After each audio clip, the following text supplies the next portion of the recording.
نحمده ونصلي على رسوله الكريم أما بعد أعوذ بالله من الشيطان الرجيم بسم الله الرحمن الرحيم إنا أعطيناك الكوثر فصل لربك وانحر إن شانئك هو الأبتر صدق الله العظيم۔ ذہن میں آیا کہ آج حضرات حسنین کی کچھ باتیں سنا دی جائیں۔ تاریخی چیز ہے، تاریخ کے دن کوئی واقعہ ہوا رہتا ہے تو زیادہ عبرتناک بھی ہوتا ہے اور مؤثر بھی ہوتا ہے۔ تو مجھے تو نہیں کبھی ذہن میں آیا تھا، مولوی فاروق ہیں جو اب ساؤتھ افریقہ میں جو انگریزی میں ترجمہ کرتے ہیں، انہوں نے بس وہی لکھا کہ مولانا مجھے عاشورہ کے دن بیان کرنا تھا تو میں حضرات حسنین کا ذکر اسی سے پڑھ کے سنا دیا۔ میں کہا اچھا بتلا دیا بھائی، تو میں بھی یہی کرتا ہوں۔ لیکن حضرات حسنین سے پہلے حضرت فاطمہ رضی اللہ تعالیٰ عنہ کا ذکر بھی میں کرتا ہوں۔ بہت ہی مؤثر اور بہت ہی عبرتناک، نصیحت آمیز سب کچھ ہے۔ فرماتے ہیں سیدہ حضرت فاطمہ الزہرا رضی اللہ تعالیٰ عنہ، فاطمہ نام آپ حضور اکرم صلی اللہ علیہ وسلم کی چوتھی اور سب سے چھوٹی صاحبزادی ہیں۔ چوتھی اور سب سے چھوٹی صاحبزادی ہیں۔ الاصابہ میں لکھا ہے کہ حضرت فاطمہ رضی اللہ تعالیٰ عنہ کی ولادت حضور اقدس صلی اللہ علیہ وسلم کی عمر شریف کے 41ویں سال ہوئی تھی۔ 41 سال۔ مدانی فرماتے ہیں کہ حضرت فاطمہ رضی اللہ تعالیٰ عنہ کی ولادت اس وقت ہوئی جبکہ حضرت صلی اللہ علیہ وسلم کی عمر شریف 35 سال تھی۔ اس وقت قریش کعبۃ اللہ کی تعمیر میں لگے ہوئے تھے اور سید الکونین حضور اکرم صلی اللہ علیہ وسلم بھی ان کے ساتھ مشغول تھے۔ جب نبی کریم صلی اللہ علیہ وسلم کو رب العزت کی جانب سے تبلیغ کا حکم ہوا اور آپ نے بامر الہی توحید کی دعوت دینا شروع کیا تو قریش مکہ آپ کے دشمن ہو گئے اور طرح طرح سے آپ صلی اللہ علیہ وسلم کو ستانے لگے۔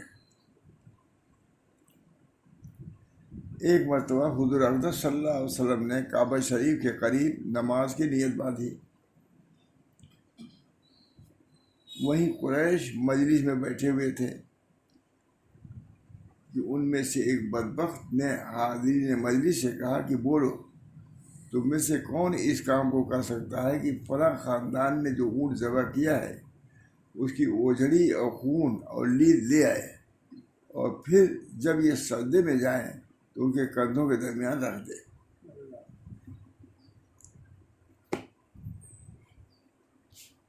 یہ سن کر ایک بدبخت اٹھا جو اس وقت حاضرین میں سے سب سے زیادہ بدبخت تھا۔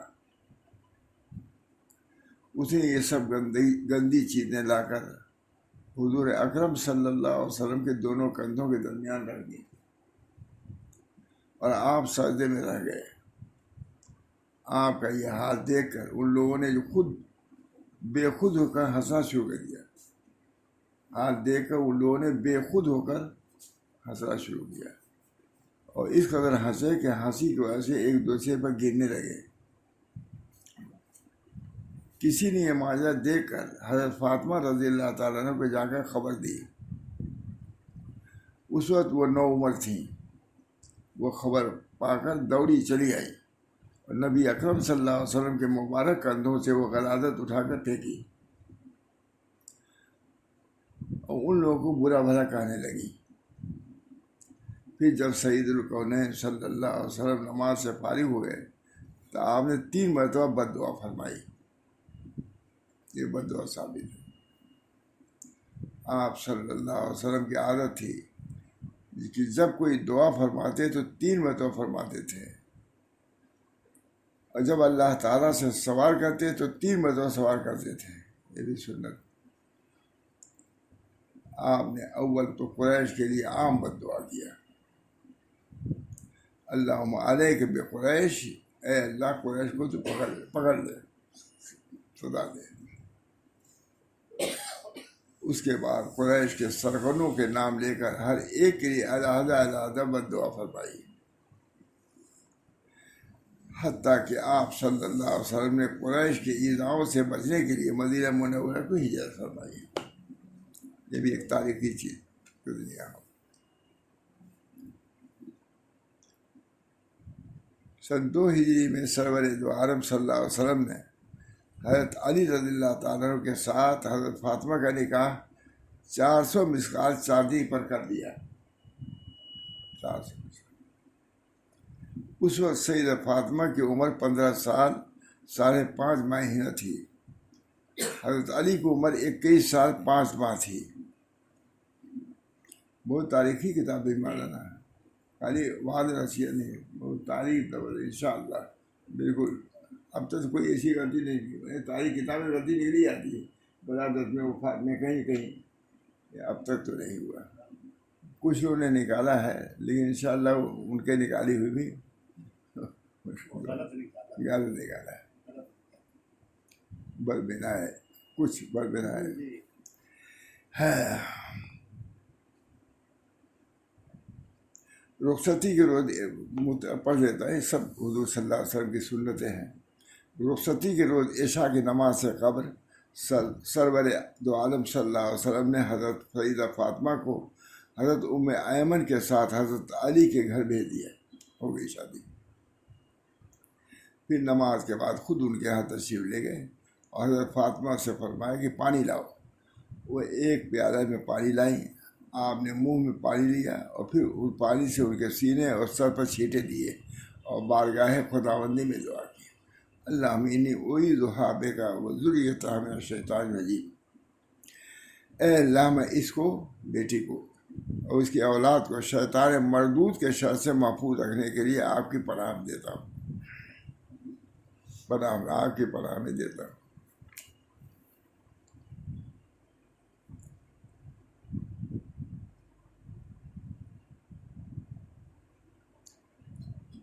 حضور اقدس صلی اللہ علیہ وسلم کے مشہور خادم حضرت انس نے بھی حضرت سیدنا علی اور سیدنا فاطمہ کے نکاح کی تفصیل نقل کی ہے۔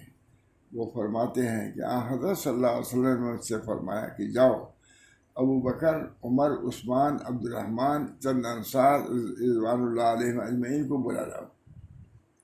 چنانچہ میں بلا لایا۔ جب یہ حضرات حاضر ہو گئے اور اپنی اپنی جگہ بیٹھ گئے تو حضرت صلی اللہ علیہ وسلم نے نکاح کا خطبہ پڑھا اور اس کے بعد فرمایا کہ اللہ نے مجھے حکم دیا ہے کہ علی کے ساتھ فاطمہ کا نکاح کر دوں، تم لوگ گواہ ہو جاؤ۔ میں نے 400 مسقال چاندی مہر میں مقرر کر کے حضرت علی کے ساتھ حضرت سیدہ فاطمہ کا نکاح کر دیا۔ اگر حضرت علی اس پر راضی ہوں، اگر اس وقت حضرت علی رضی اللہ عنہ موجود نہ تھے۔ بعض روایتوں میں 500 درہم بھی آیا ہے۔ اس کے بعد حضرت صلی اللہ علیہ وسلم نے ایک طبق میں کچھ کھجوریں چھہارے منگائے اور حاضرین سے فرمایا کہ جس کے ہاتھ چھہارے پڑے لے لے۔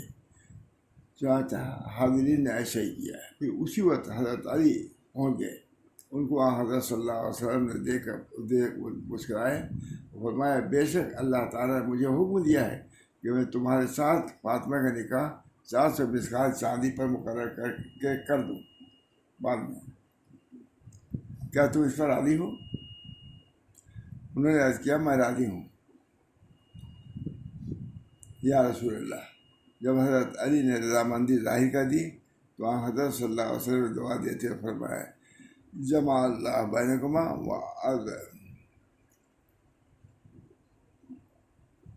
مبارک علیہ۔ اصحابہ میں لکھا ہے کہ حضرت صلی اللہ علیہ وسلم نے جہیز میں حضرت سیدہ فاطمہ کو ایک بچھونا، ایک چمڑے کا تکیہ جن میں کھجور کی چھال بھری ہوئی تھی، اور 2 چکیاں اور 2 مشکیزیں عنایت فرمائے۔ ایک روایت میں 4 تکیہ ہیں۔ حضرت علی نے دوسرے روز ولیمہ کیا جس میں سادگی کے ساتھ جو میسر آیا کھلا دیا۔